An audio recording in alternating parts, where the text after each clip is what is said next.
give Ben a sec to join. How is everyone? It's great to see you, Lake. How you been? Be good. Can't complain. Ben just sent me a message and said he's just having trouble logging in, so he's just figuring that out now. He'll just be a few minutes. Hey Pete, when I joined, you were talking about where you used to work when you were a stripper at the Blue Oyster. Is that right? No, not Blue Oyster. Baby dolls. Sorry, my mistake. Always get those two mixed up. Yeah, you always bring up fair. this kind of stuff. Yeah, he's saying it like it was the first time.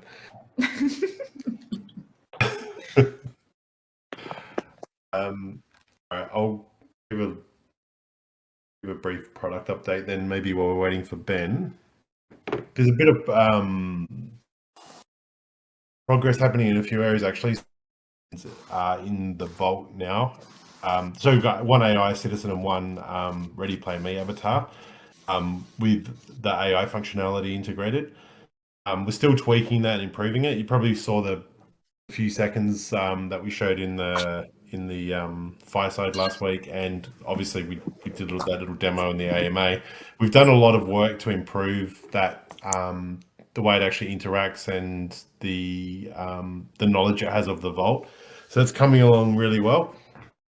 And the actual model, that citizen model, looks pretty good and is working well. So we're just sort of tweaking that at the moment and improving it, but we'll be releasing that really soon.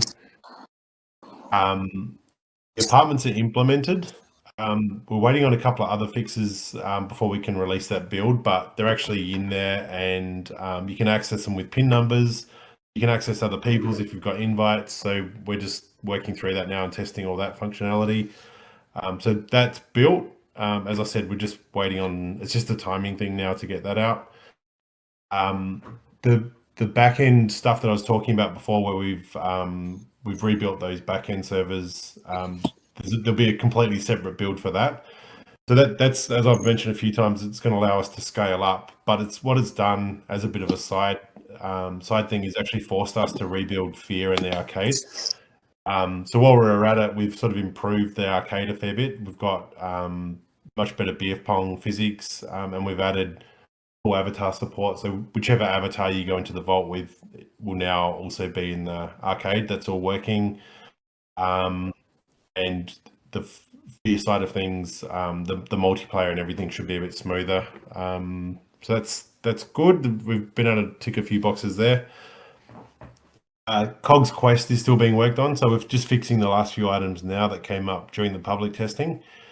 And then once that's ready, we'll push that out in the next couple of weeks, and we'll do a bit of marketing at the same time. I think they're the main things I wanted to cover. I don't know if Red Pill or Phil, if you want to add anything to that, if I missed anything. No, I think all good, yeah. Yeah, we're really close with the apartments now. In access and all those things are working now. Just saving to the database. There's still some bugs that we're fixing. So everyone has their own personalized apartment and it applies for everyone. But yeah, we're really close. Most likely tomorrow it will be done, and then we'll have a build soon. And then the last piece is just that merge. So we've got the backend build created, as I said, with all the backend changes and the scalability and everything built into it. But we've got to merge that back into these changes we've made in the core build. So it's just a couple of days of mucking around with that, and then we're good to go. The citizens we're still working on. As we said, we implemented those, but we weren't happy with the quality, so that we're just uploading those and finishing those off at the moment as well. So. So I think that's pretty much it. See, Ben's joined, so I'll hand over to Ben. Thank you. Good evening, guys. Hope everyone is doing well. Luke, so you've given your update. Thank you for that. And Lala, has anyone tried to tackle any of the questions yet? Nope, we just started and we got some additional questions in the last hour or so. So I kind of put it there for everybody's reference. But Should we start with the ones after the grapes? Yes. I think I can answer. I can answer the first two, and then we can. That'd be great. Go down. Go for it. Okay, so for ERC 6551, we have looked at it. However, that is still in draft. So I know you guys are very well ahead of the curve. We want to make sure that the thing is finalized and approved. The proposal is approved until we go further in that. But that's it. Me and my team have looked into that, and we've not only looked into that, we've also looked into 6510. It's either 6510 or 6150, one of those. I always get the numbers mixed up. We're looking at two standards right now, specifically around avatars and citizens.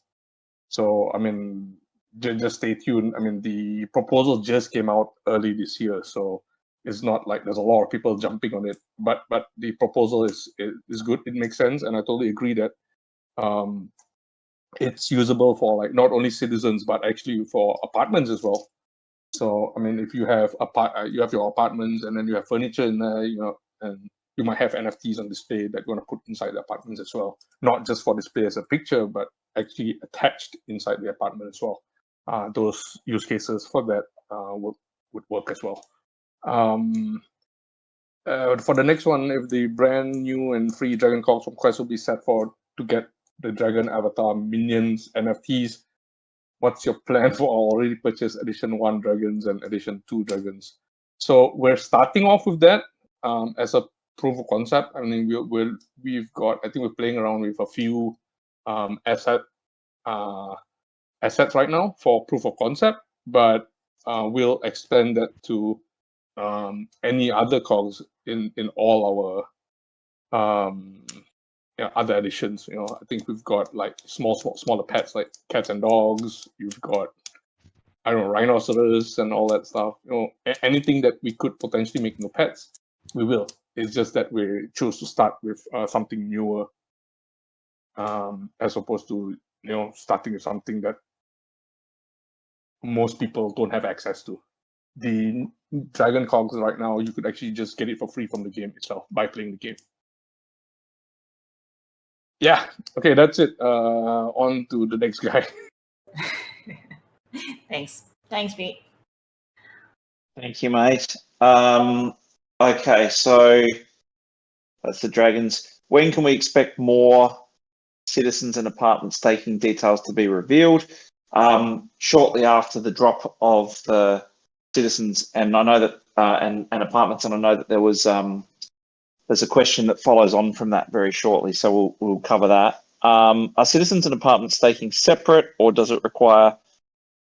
I don't know, Red Pill, you're here. Do you want to? I don't know if there's anything you can add to that, or we just wait until we. Are CitiXens and Apartments staking separate, or does it require at least one citizen plus one apartment to stake for voting rights? How about district staking?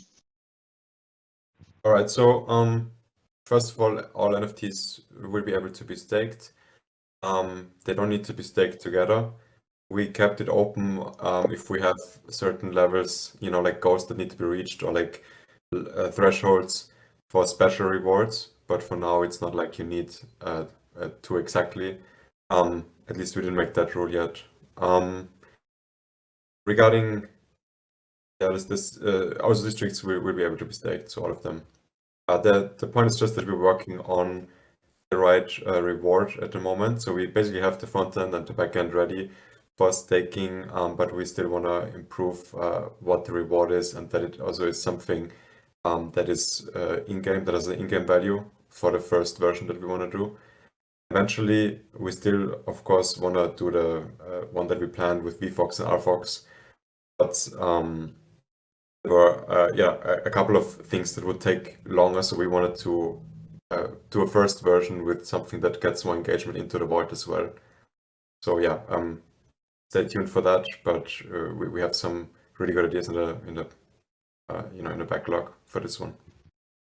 I think that I think it's also okay for us to share some of the stuff that we look at internally as well. Like one of the things that we look at is what sort of type of rewards we can give for continual visiting as well. So that engagement, what's important is, and I don't know, Pete, maybe you want to, otherwise we might have to mute you if you go too deep, but one of the things that we really want to look at and that we're tracking is consecutive days for people coming back in and how much time's being spent across all the different modes. So, for example, Apple versus Android versus Quest.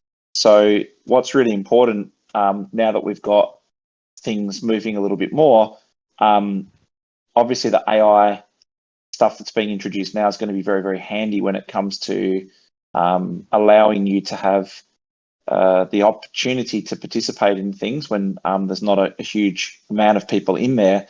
You can read between the lines there, but obviously we want to make sure that we're getting people to come back in again and again. So that's important that we understand what would bring you back, what would make you come back more. Pete, do you want to add anything in relation to just general rough outlines on things we're looking at? Yeah. So obviously, just like any game or any app that's deployed either on mobile or PC, PS5, we're not in those platforms, but we're in mobile and VR.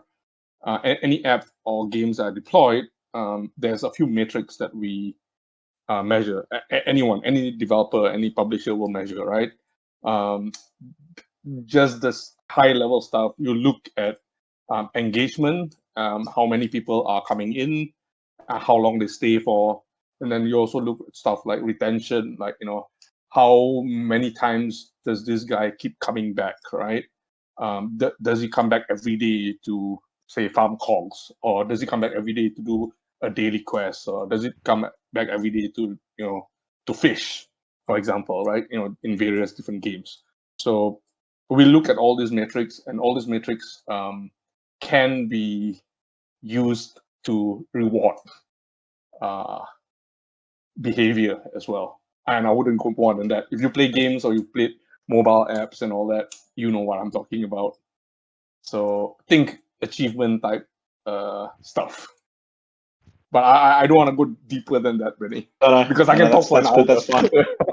No, that's fine. I think it's important that people just understand what we are thinking about, and I think it's important that we're sort of honest about that stuff as well, because of the fact that, like, if you said to me, Benny, do you go in every day? I don't go in every day myself. I'll have meetings and all the rest of it. So the question that we ask ourselves, as well as also you guys, is what would make you go back in on a daily basis? Now, if you said, oh, look, if there was people in the arcade always ready to play me in beer pong, I'd go back in there and practice for upcoming tournaments. From a work perspective or from a district perspective, you might say, oh, if my workplace shifted meetings to being inside of the virtual environment, I'd go to more meetings. Therefore, I'd be in there more often. So that's the stuff that we're kind of turning our attention to now. Now, you might say, well, why didn't you turn your attention to that a while ago? What's really important is to make sure that we've got stable builds and focusing on making sure that we deliver the promised stuff, so the citizens and the apartments, and getting all of that right. And as you can probably see, there's some pretty exciting stuff coming with the AI side of things as well. So now our attention will start to turn to, right, we've got a certain number of downloads. How many people are coming back in? How many people haven't come back in for a certain period of time? And really understanding what drives that behavior. That behavior will change very rapidly once more creators come in and build stuff. That'll give people renewed interest or more things that they can go and do or cater to their particular tastes, so that it will be an ever evolving landscape. And our job is to make sure that we understand what that landscape is, what the people and the subgroups are, what drives people to come back in there again and again.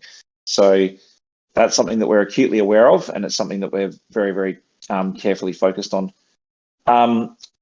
Question for you, Luke, or others. Currently, there is only snap turning available on VR. Are there any plans for adding smooth turning as an option? I know that snap turning is considered better for people who experience motion sickness, but there are a lot of people, myself included, who find it the opposite. Traversing through the VALT on mobile, turning in particular, is delayed and slow compared to a game like Minecraft. Is there something?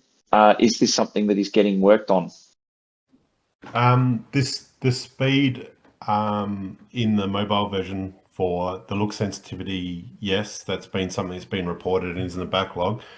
The snap rotation in VR, we would have to add that as an option, I think, if that was something we wanted to do, because It does seem like the more popular option. So if we did add that manual rotation, we'd have to basically have a toggle in there. But that's something we can definitely look at. I'll make sure that gets discussed. But yeah, the mobile look sensitivity is definitely something that's in the backlog. Luke, it might be worth me, while I've got you on that topic, to raise one of the DMs that I got in relation to, because it kind of covers this, so I'll just give it as a blanket question. When you're talking about adding functionality to the Vault, is it, and this might come into the toggle, I don't know how you want to answer it, is this specific to everything that is in the Vault, or will district owners have the ability to be able to offer something slightly different to what is offered in the core? So that would be like that just triggered my mind to that particular type of question. So I think it's something that's been brought up on multiple levels. So for example, would the type of rotation or jumping, and I know we've answered some of this before, but just for those who haven't heard it, jumping or certain features, must everybody in a district abide by whatever we've got in our core build, or will there be a level of flexibility and toggles? Yeah, so I think the simple answer to that is the functionality has to exist in the core platform, but it doesn't mean that it has to be implemented. So we could have functionality either that we haven't implemented elsewhere, and we can have using that as an example, the turning function. If we had both with a toggle, then obviously in a district that whoever was creating that experience could choose which they went with. So we've got a lot of stuff now that is actually toggled on the server side. So things like let's say when we implement the citizens and they're in the build, we don't actually necessarily need to expose those.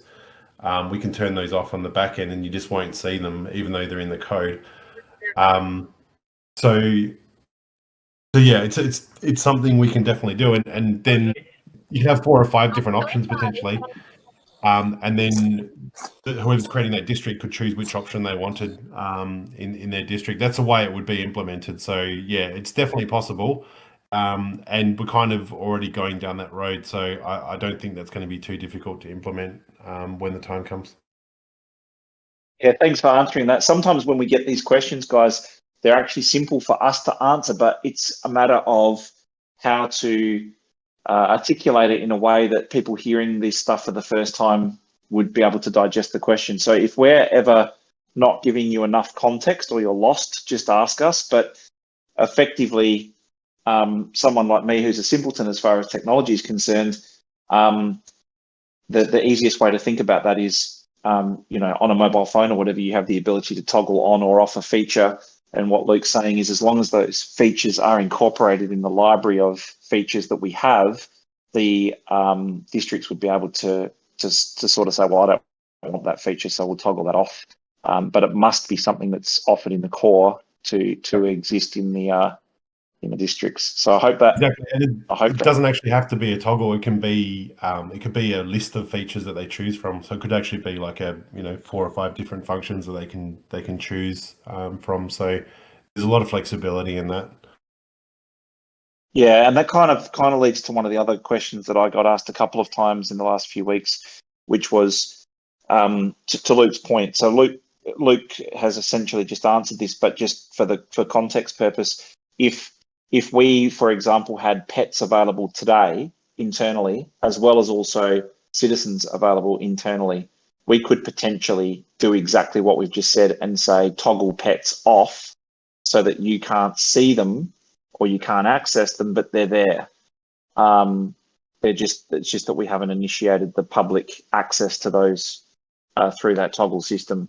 And you might ask why you would do that, because if you've got 2 things, and I'm just using those as an example, we might want to see how the implementation of citizens drives engagement, behavior, spend, time spent in there, social aspects. And if you implement 2 things at the same time, it sometimes makes it hard to measure or muddies the water, or it might be too much at once to drop. So that's a really good thing for people that are creators or developers to understand, because it means that they also could do the exact same thing.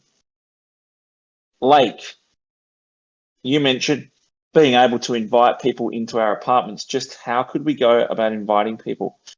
Click on them in the Vault and hit invite, friend list with a search function, email inviting. So generally asking how it would work. Yep. So PIN numbers are the way we're doing it. So is you can type in any apartment number in that new kiosk menu when you go to the lifts in the lobby. If the apartment is public and open and there's no restriction on it at all, you just go straight into it and you can join anyone else in there. But if you want to lock it down, you just apply a PIN to it and then you can provide that PIN to others. And when they actually type that number into the kiosk, it'll ask them for the PIN number and then they confirm that and then that gives them entry. So it's much like sharing a PIN number for a smart lock on a front door. It works the same way. You can change those pins as well. If that pin got out and that was shared or something and you wanted to reset it, you can go and change it in the portal. So if you've got a public access apart, oh, sorry, go mate. Yeah, and that is the first version. Obviously, we will have common features like friend list eventually as well, and search function where you can just directly reach out to them. We'll also have push notifications eventually, where you can directly get a notification on your phone if someone invites you to join. So we're definitely aware that it needs to be as simple as possible to actually get people into your space or like kind of, share your space and make it available for others. That's why we're also looking into WebGL to make it available in browser, because it's just much easier to just open up your browser on your PC to join someone in there than downloading an app. So yeah, we're looking into a couple of things, and it's all a roadmap basically when those other methods come in. But as Luke said, the first one is with PIN code. Yeah, thanks, mate. So that just basically, there's the warning. If you're Micah, for example, and you're lounging around in your loincloth and you've got your public access on, don't be surprised if someone just ambles into your apartment. Luke, you mentioned something about apartment beta testing happening next week. Can you give more details, please? So what I meant by that is we'll have the first version of the apartments available in a build, and we'll give it to the beta group, which is the beta group for us. That terminology basically means the community members who are in that first for that first release group, which is mainly district owners, but there's other community members in there as well. So yeah, what I meant by that is we'll be sharing that build to that group first to get some feedback on the apartments before we go to the public. And Yeah, we're on I track. managed to get 12 people. Managed to get 12 people into my studio the other day. So hopefully with Yeah, the that was beta, we'll hopefully that in was the beta, fun. we can have more people in the studio. And for those of you who don't know, just on that, it was brought up several times when we were doing stuff in there as well, is that for those of you who don't know, and I'm sure most of you who spend some time in there do know, you can actually use your laser pointer, click on the person or click on the avatar that's across from you, and above their head will come their username or guest or whatever their username is, and you can toggle that on or off.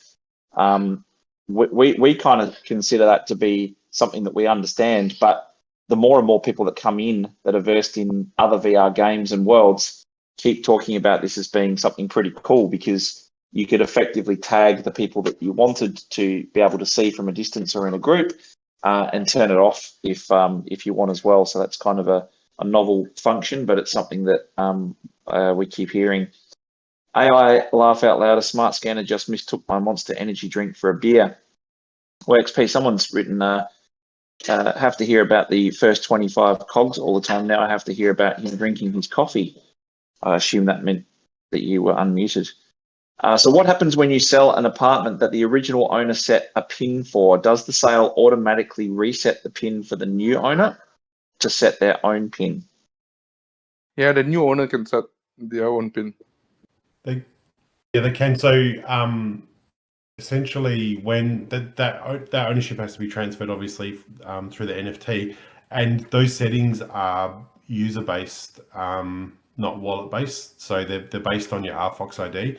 So if you bought an NFT, you didn't have settings that are correlated to that NFT, then when you apply that NFT in your wallet for the first time and bring it up in the portal, it won't have any settings. You'll need to go in and set them. So it'll go back to default basically when it changes hands. Yay, Phil is here. Phil, I think you said dance moves are copyrighted. Is that 100% true? And if so, are there other emotes avatars in Vault can be added so I can do more than salute, bow, wave? Maybe a competition for ideas from the community. Yeah, so I did a little research on that, and this is coming up because I had posted a video of Lala that I had made on Deep Motion, converting a video and transcribing it on the Ready Player Me avatar. So it's right now it seems to be a gray area because, as you may or may not know, the case against Fortnite by a choreographer who believed his moves or their replication of his moves in Fortnite were a copyright infringement. That case was dismissed. So there's apparently a difference between individual dance moves and whole routines. So it's kind of gray at this point. So the video I posted may be could fall under copyright infringement because it's like a larger routine rather than an individual dance move. But absolutely, I think at some point there will be a lot more options for emotes for the avatars. Just to add some further context to what Phil's saying as well is there's a whole lot of stuff that's being opened up because of the metaverse. Remember back in the day when we heard about someone saying that they were touched inappropriately or whatever. There's going to be lots and lots and lots of different stuff like this that comes up. That's all part and parcel of progression in this space. So a lot of this stuff, as we know, the technology moves much faster than legislation. So it's going to be very interesting to see how this all plays out. I thought this would come up. XP. Can we do a media blitz to console Star Atlas people and bring them in? Does somebody want to provide context? I know what it is, we've seen it, but does somebody else, community driven, want to add context on why that's what he's talking about? Unless you want to do it yourself, XP, but don't drive and drink coffee and update. But anybody feel free to jump in and talk about what the heck he's talking about, because some people here might not know. Star Atlas been ran out of money. Now they're cutting corners, cutting people, cutting everything.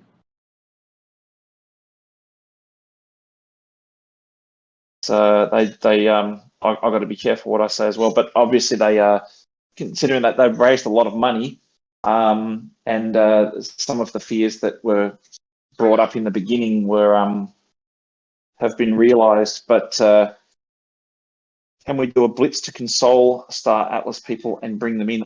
My personal opinion is, and I'm not qualified to give that opinion. All I can say is that for my mind, and Phil, you probably got a much better understanding of it than I do. For what they were trying to do and were, I think that they're a very different. It's a very different target audience than us. However, the only synergy or option that I would see would be to work out giving some sort of access or recognizing something that they have in a certain way. But very, very happy to have that discussion, and we're all for promoting our platform and trying to bring people across. So if you guys have got ideas, again, I think it's important we say this, Luke, from a product perspective and Red Pill, is once we get the stable builds and the consoles and stuff, the portals up, a lot of this stuff is going to be community driven. A lot of this stuff is going to be, the motion is going to come from the creators, developers, and you guys. So have a look at C11 DAO, case in point.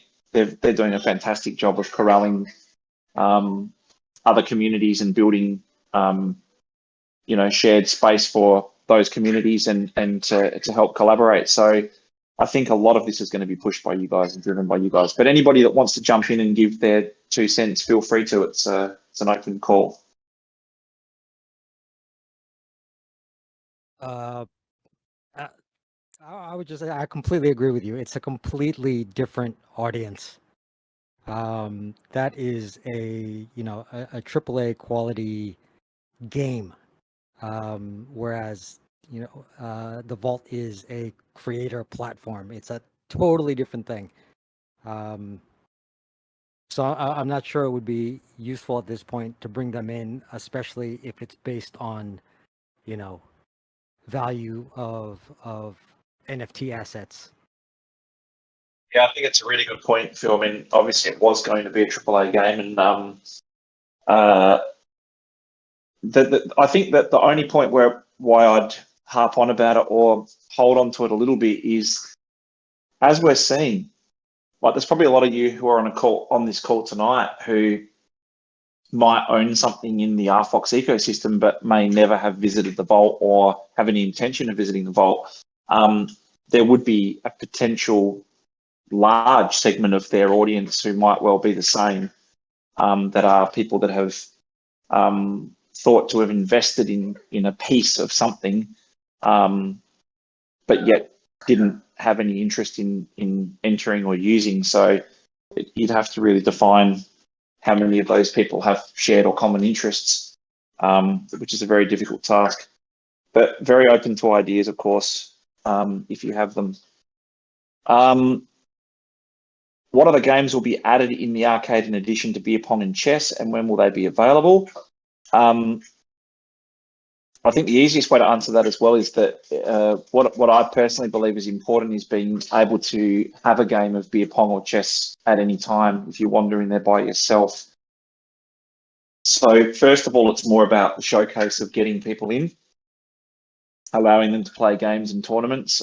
Phil, I don't know if you want to add anything about, or Pete, in relation to leaderboards, tournaments, and things that we're looking at. But ultimately, the idea is to add things as you've got a proven demand for them, and those would be the first steps. Would be facilitating tournaments and getting group activities and events going. But Phil or Pete, if you want to add something further to that.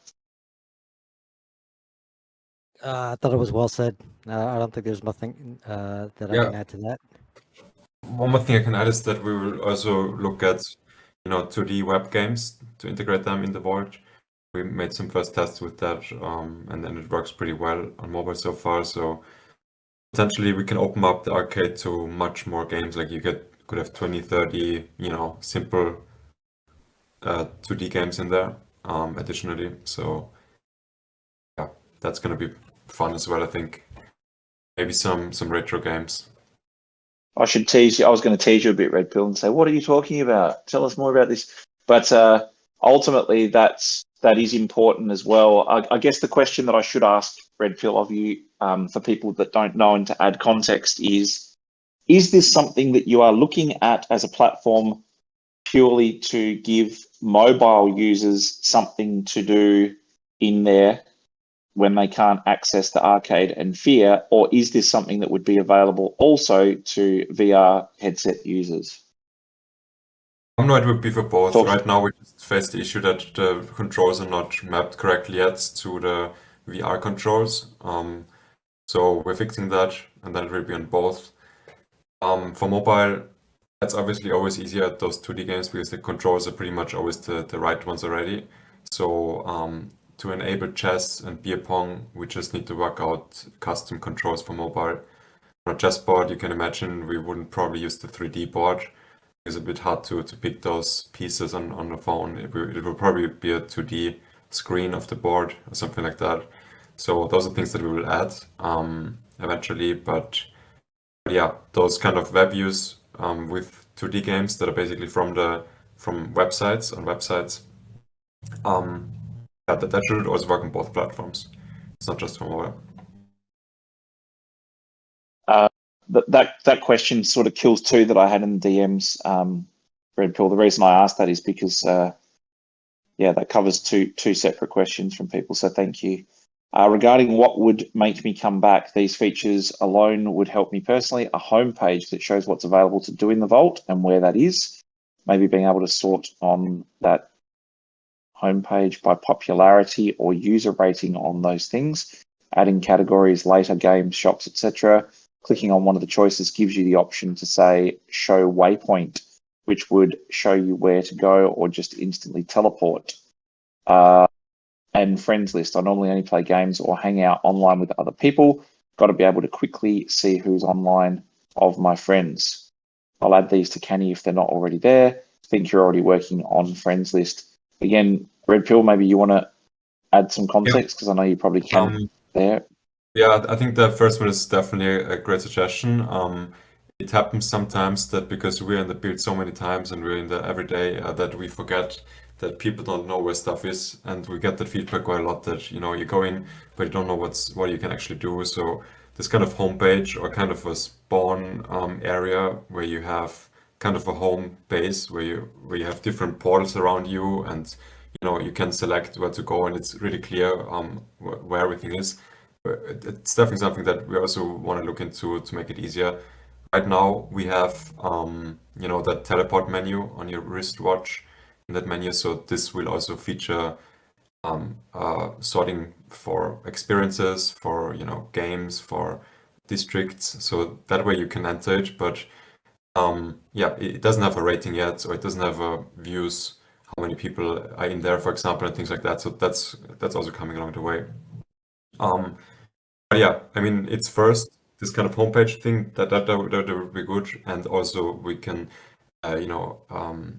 also add the AI NPC functionality, because right now we already gave the AI a lot of information where the things are, and you can basically ask it, hey, what can I do in the vaults, and then it would just tell you you can do many things in the vault. You can go to the arcade, you can go to districts, you can do this and that, and it can even tell you where to go.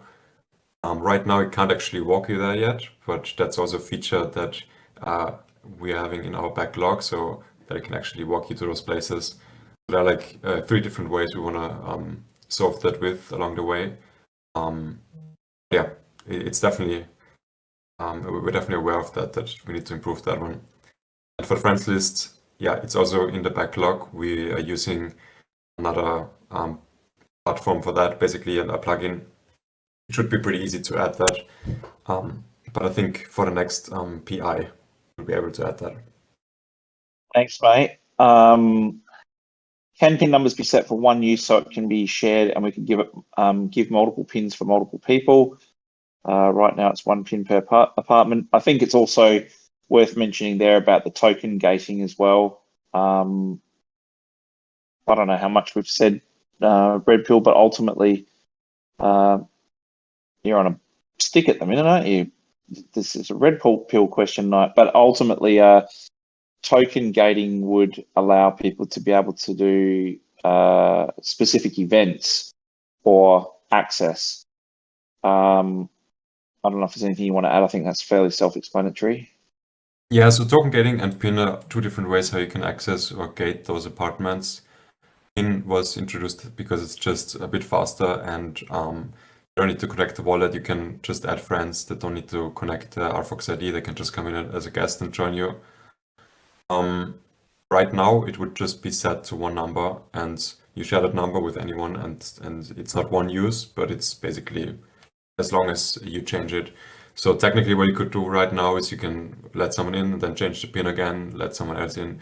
But we don't have option at the moment for different pins. If you think that's something that we need, then I would also it would be great if you could add it to Kenny, and then we see if people want that as well. Right. Question from the AMA. When will you let me out of my pod and into my home of Akamoto? It's quite lonely in here, getting bored of talking to myself all day while hearing other Ready Player Me people outside the pod playing games and having fun in Quasar 5. Please help me. Whoops, this device has low battery too, so you might not hear from you. Okay.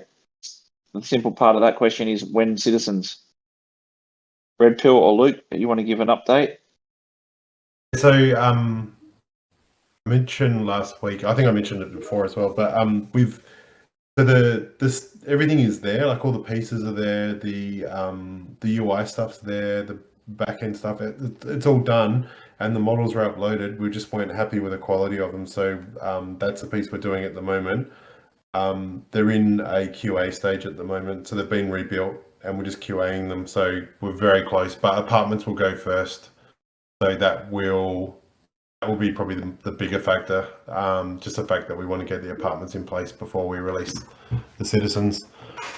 So, but it'll come soon after apartments, which we're sort of we're aiming for in the next week for apartments, and then soon after that, citizens. Thank you, mate.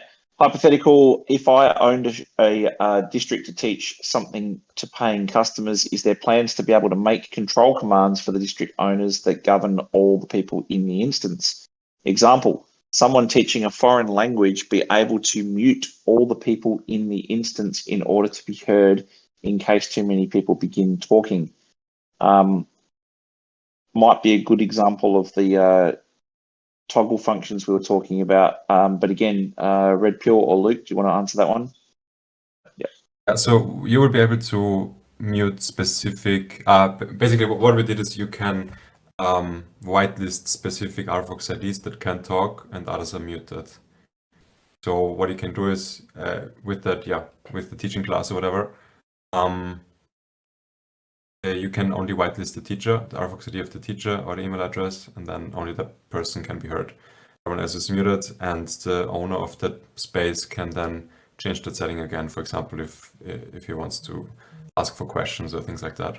So that is in the backlog, should be in one of the next builds.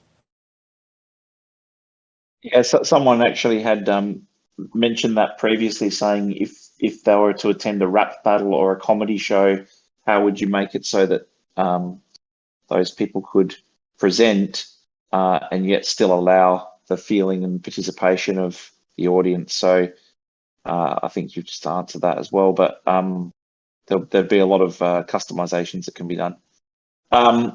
So I'll get to the question that I got asked, because I think it's a good, we sort of get asked this one every now and then, but it's good to go through and get the team's opinion.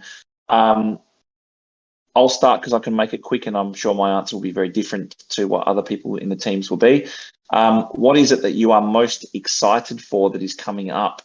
I never know whether that question's related to token related prices or what's going to cause feverish responses or whatever. But the thing that I'm most excited about, to be very brutally honest, after 5 years, is being able to say, right, the controls are in your hands, guys, and really excited to see what will be built. We know a lot of what's coming up next, but for me, the most exciting thing is, I think a lot of people expect us to say specifically AI or something like that. For me, it's much more about saying, right, tools are out, build stable. Let's see what you guys come up with and build. So maybe we just go through everybody on the team to give your answer. Do you want to start with you, Lala? What are you most excited for that's coming up? I'm so basic. I'm waiting for the AI and the games to be integrated together. Honestly, the stuff that Luke shares of how he believes the AI makes me very, very envious of getting my hands on it as well. It's really a gaming thing for me, because that is really a different layer altogether. I've been an RPG person for a very, very long time. I played like Final Fantasy 7 and everything. You know every single script, especially like the first Diablo, where you talk to the same guy and the same thing happens, but it's not like that anymore. So for me, it's that. It's really understanding the future of interaction, and also making the game or even the world interact with what you give feedback to. So it's pushing that envelope and seeing how far that goes, and seeing the community members come in and use it as well is always a good thing. And it's nice to bump into people. I've been bumping into some people at random hours, so thanks for saying hi and recognizing the bear. And yeah, that's really for me. That's what I'm looking forward to, man. There's another bear in the vault as well. The pedo bear. That's you, right? Thanks. Thanks for sharing that. And Luke, did you end up? I don't know if you shared that publicly, but Luke, speaking of what Lala's talking about, to add context as well with Luke and AI, he also did a quite hilarious video where he threatened to pull apart the AI's brain, which cracked me up. I don't think you shared that, have you, Luke? He said it was. I'm pretty sure that's not shared. Oh, okay. He told me it was unnecessary to do that. Luke had basically asked it a question, and it gave him an incorrect answer. And he said, "Are you sure about that?" And he said, "I'm quite sure." And then Luke said, "Oh, I'm going to have to pull your brain apart and reconfigure you." And he said, "That's really not necessary." It's pretty funny, actually. Didn't like it. I think if we show some of that stuff, it would actually cause you guys to become even more impatient. But we're having a bit of fun in the process of getting this stuff out to you guys. Pete, while we've got you on the mic, what are you most looking forward to? Fishing. Fishing. There you go. I had a Throwing feeling you you were gonna say into that. throwing you into the lake wasn't enough. No, there's no fish in the lake. You mean I was promised fish in the lake, but there was nothing in there. You may not. There you may go. not go into the lake. Do not enter the lake, Pete. Yeah, they forced me to enter the lake. Enter the lake. Phil? I would say the toolkit, because that is, to me, when the vault is really going to start jumping. When that toolkit is available, and not just for experienced programmers or artists to use, but with AI integration, it would be usable by just about anyone.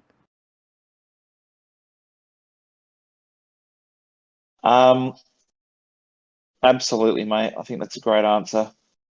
Red Pill.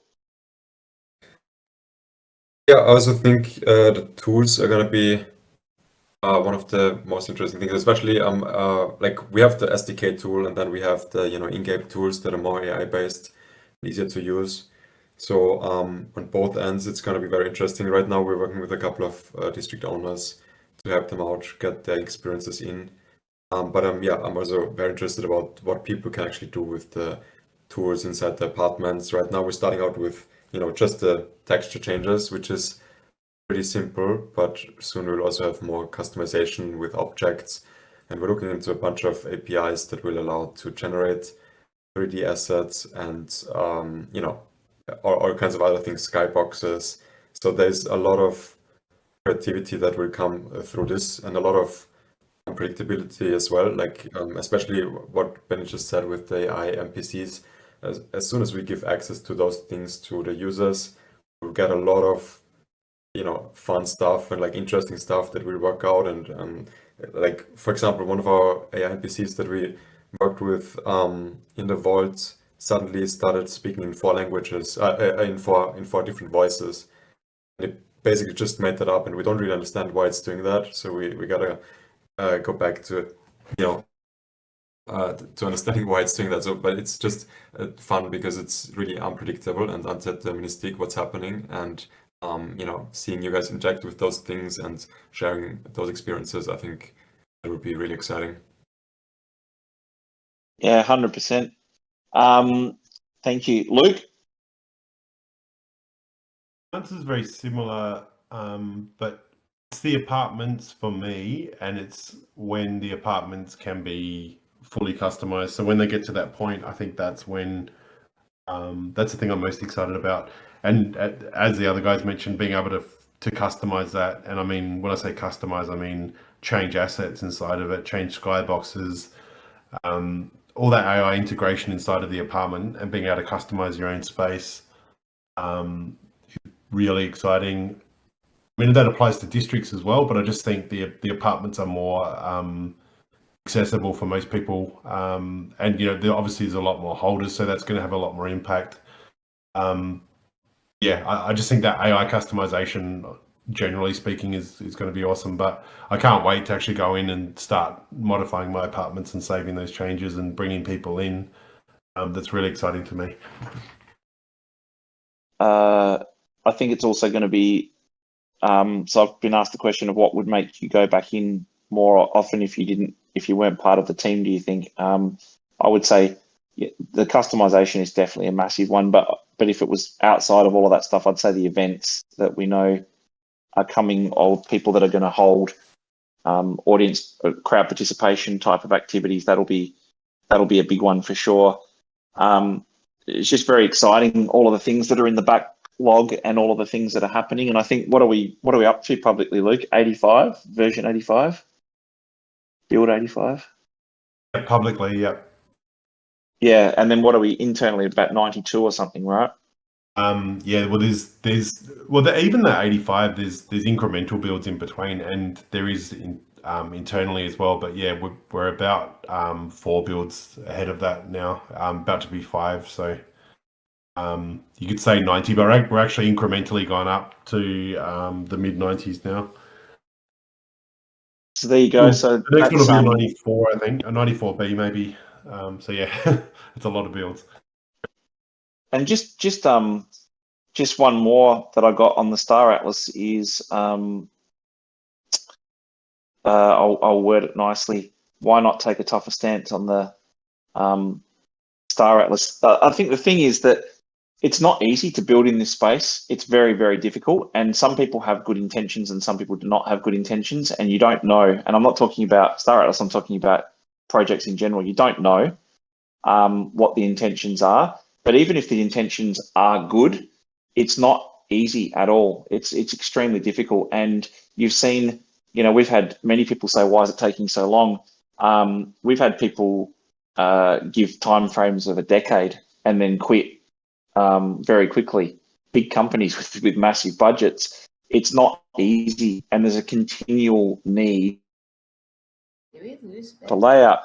The fact is, it can go any number of ways. And sorry, Just dropped out for a sec, but Oh, you dropped out for. oh, did I? Oh, sorry. Am I back now? Yes. Yeah. What I was No. saying was that it's very difficult to build. It's very, very difficult to build. There's a decision that needs to be made at every single step, and some of these decisions are not road mapped or referenceable. But I think as a team, we've made some smart decisions on scalability and the modular approach. So I think we're in as good a position as we possibly can be as far as the build is concerned. So now it's just a matter of, we're getting into a lot of territory that's not new. There's a lot of data on a lot of where we're going. So that's pretty exciting.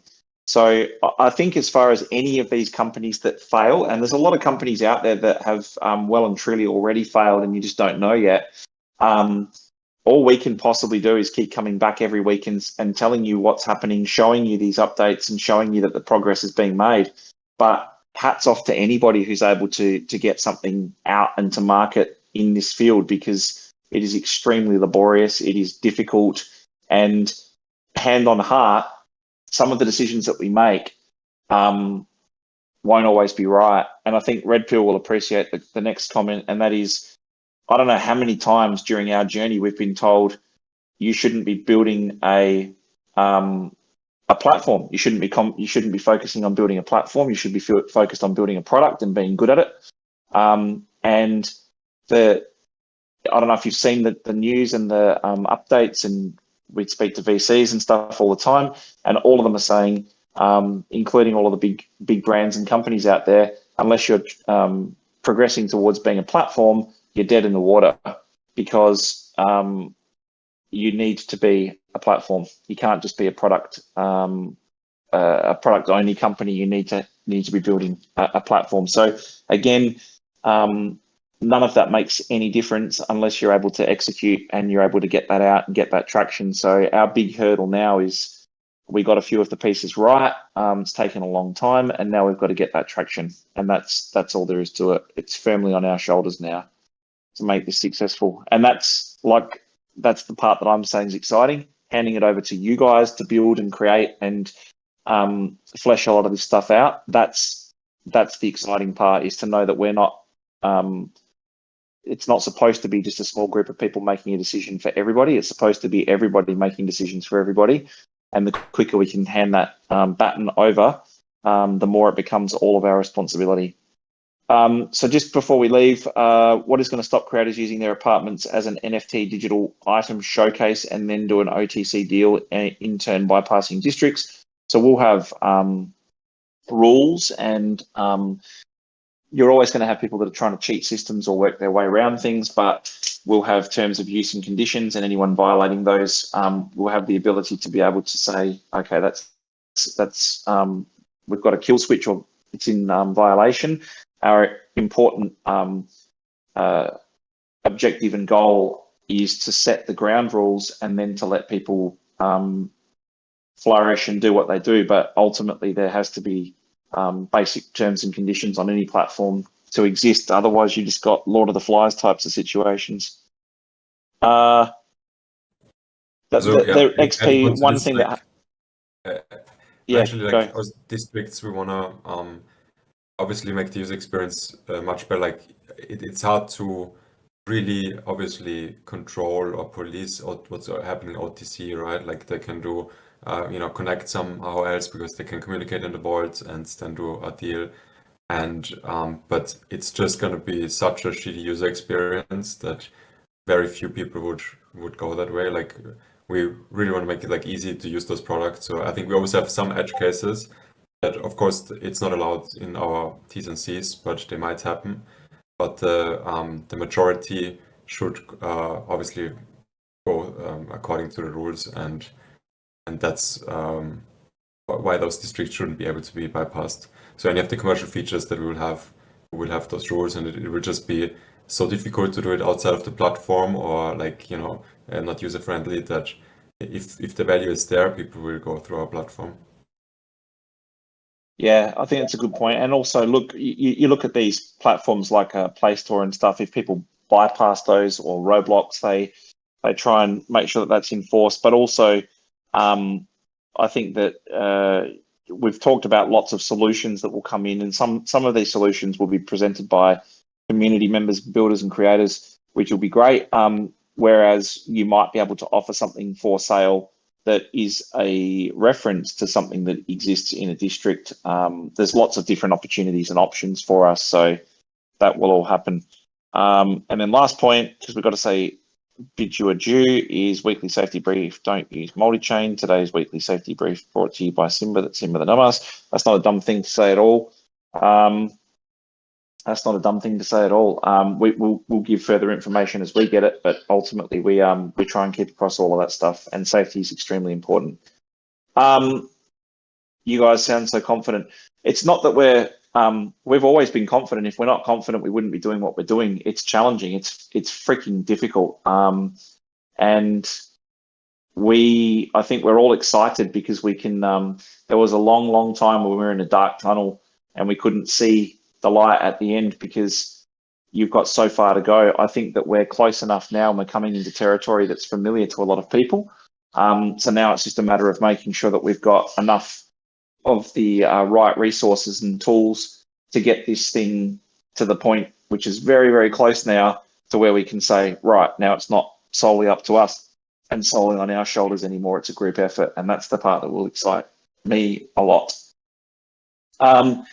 Thank you very much, guys, for attending, and thank you to the team for attending as well. Appreciate your coming back here every week, and hopefully we can keep instilling that confidence in you and showing you these updates. But very, very excited to show you what the team's doing. We've got an amazing, amazing team of people that are working really hard to bring you all of this stuff. So thank you very much for attending, and have a fantastic week, guys. Thanks, everybody. Have Take a care. good night. Stay safe, guys. Bye. Thanks, everyone. Thank you.